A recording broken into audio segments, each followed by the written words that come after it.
Welcome to the Wonders of the Wade at the Marion E. Wade Center, adjacent to Wheaton College campus.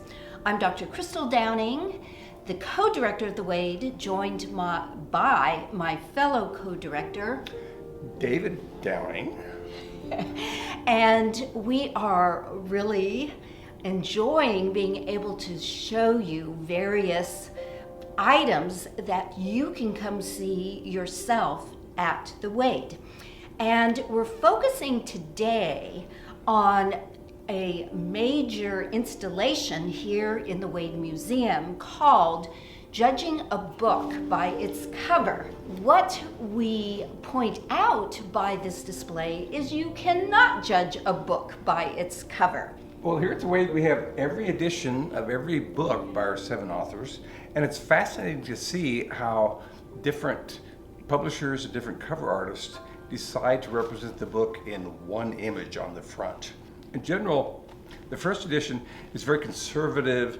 It's one color, it's just got a title, but by the time Americans get a hold of it, it's got to have illustrations and something to make you want to pick up the book off the shelf. So we have this whole display around all the different covers of the same story. And we're fascinated by how different generations interpreted that novel, how they thought it would be something you would grab off the shelf. So we want to look at some examples of judging a book by its cover. And what you discover is that covers are much more sociologically driven than they are content driven, insofar as a cover is a marketing tool. And so what we've done is we've arranged the exact same novel by different authors, and you will notice that there is this circle of covers, and it goes by decades. So you can start with the earliest decade and then see each decade how radically different the covers appear. I read this one in college, and it's a watery world in which he meets a green lady who's the unfallen Eve of that planet. The cover has a woman with long red fingernails holding up a green apple in a pavilion. And you read the whole story and there's nothing about a woman with a green apple in a pavilion. Another interesting example is the very first Lord Peter Wimsey detective novel that Dorothy Sayers published in 1923. And you will notice a very plain cover. Then in the 1940s, you get a cover that actually says cheap war edition on thin paper. Part of the advertising of the novel was proclaiming we are not wasting materials necessary for the war by republishing this novel. So that is how they are selling it.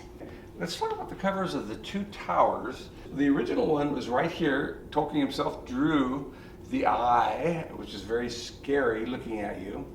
But as it got more and more popular, and as it comes to America, American covers are almost always more dramatic than the English covers. So now we have a evil Barrow White on a dragon, and then we get 2 towers. Once again, this is the one I read. When people come in, they always go, oh, that's the one I read. And then we come all the way around, and we start getting back to Tolkien's original concept for the 2 towers. It's fascinating to see that this, one of the most best-selling stories of the 20th century, has had so many different covers. This is why you don't judge a book by its cover. I think the most dramatic difference is in this display of George MacDonald's best-selling child story, At the Back of the North Wind. And once again, the first edition, and it looks 19th century when you look at it. And the covers are very different. So you get this very refined pre-Raphaelite cover, then a more second grade cover, and then a focus on the little boy and his horse, Diamond, but then also a focus on the North Wind. So it's fascinating to see what authors came up with. So thanks again for joining us for our video vignettes, Wonders of the Wade.